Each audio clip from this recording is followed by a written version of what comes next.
Well, I think it was also built up frustration over a lot of the calls over the last few games. You know what I mean? It just built up frustration. It came to a head. Yeah. And he'd had enough on By the way, So explain. I felt Clear like something last up. night Strasburg was getting hooked. Clear something. little up. bit, Strasburg had for a bunch sure. of pitches off the Definitely. plate. We got They were punching some him calls out. last night. Definitely did. Well, I thought Verlander did too. I noticed it more with Strauss I noticed last it more night. with Strauss myself, too.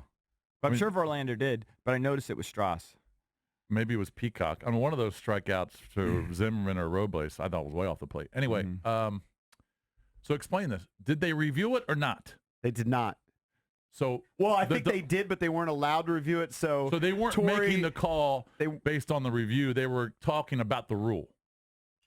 Not sure. It's very vague. I watched, we played some of Torrey afterwards because technically they're not supposed to review that, but apparently they did go and look at it. Rosenthal made it seem like New York was talking to the umps, explaining the rule. Yeah. I don't know. They just wanted to maybe make sure that they were sticking to the actual rule. That maybe they wanted to overturn it, but then they realized they can't overturn it because it's a judgment call. Yeah. All I know is I like what Pete said when I was driving in this morning, that's the kind of call that you're looking for trouble. Don't look for trouble when you're an ump. And you almost seem like he was looking for Just something let there. that thing go. It's a judgment call. Joe Torre said it before he put me to sleep with that clip that we played. Make a better Said it's a judgment. judgment call. Make a Could have better been a game judgment. changer But thank right God there. it wasn't the game changer, and Right. Rendon came up. Much like we've said with the Nationals. In the 3 games that they lost, we talked about their bullpen issues, some starting pitching issues.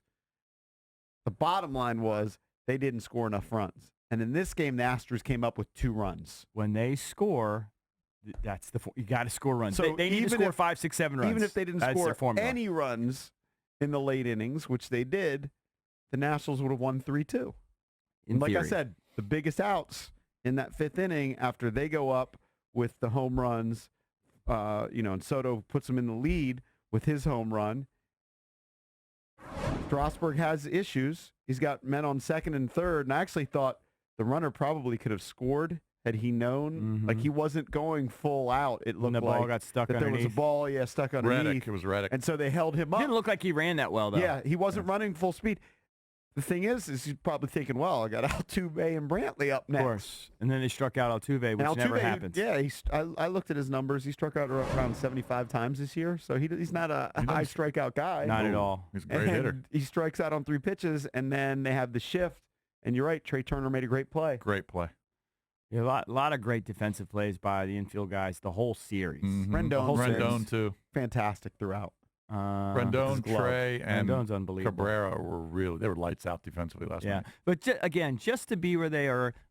Forget about the the start, but with the injuries, with the bear claws, the Trevor Rosenthals, the questioning of Davey whether or not he was going to be here or not, and just to have pushed this to the absolute brink, to Game 7, the farthest you can go, is just an unbelievable testament to this organization. I am truly blown away by this team. By the way, Win or Juan lose. Soto, joke about it. They really should offer him a lifetime contract right now. Oh, yeah. He's the real deal. He's so good.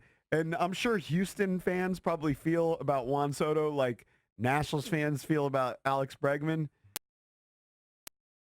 Soto doesn't seem as dicky to me. Well, he's dialed it back a little bit, too. You got to give Juan credit. He's changed his routine a little bit. He still stares him down, but he's not grabbing his junk not anymore. as much crotch grabbing going on. He's got a lot of poise. Still some histrionics up there. Don't There's get a me lot. wrong. There's a lot, but he's like owning that batter's box. Yeah. He's still doing his thing, but he's not grabbing his junk like he used to. I'm watching the replay of his post-game interview. He's got his arm around Pedro Martinez because they're both, Dominican. Right. I think also Pedro does interpret. He's part-time interpreter on that show with the guys that speak primarily Spanish. Although he speaks English. Yeah, he Soto does. speaks pretty good English. Yeah. It's just an incredible group of guys. I just hope they can do it one more He's time. so much better than Bryce Harper. Oh, I hadn't not even really close. thought about Bryce Harper for days, but he's so much better. He is much better. I mean, I haven't thought about Bryce at all. The Yeah. only time Yeah, I do is when other people bring him up. He gets Right. no thoughts. Right. None. I mean, I miss that guy. Not at all. Right. Just not at all. And I told that story last night on Twitter. I don't know if you guys remember. But we were in Vieira in 2012. And Davey was there. And I think it was the first time we had dinner. I tweeted it was lunch, but I think it was dinner. It was like a diner, like Italian diner or something like that. And we're asking them all about the 86 Mets. and Gooden and Strawberry, and he's giving us all the good stuff. I know I was literally in heaven, right? And then he gets up in the middle of it, and he goes, talks to another guy at the table. And he comes back, and he sits down. He goes, you know who that was? I go, no. He goes, that's a kid from Rice we just drafted. He's going to be good.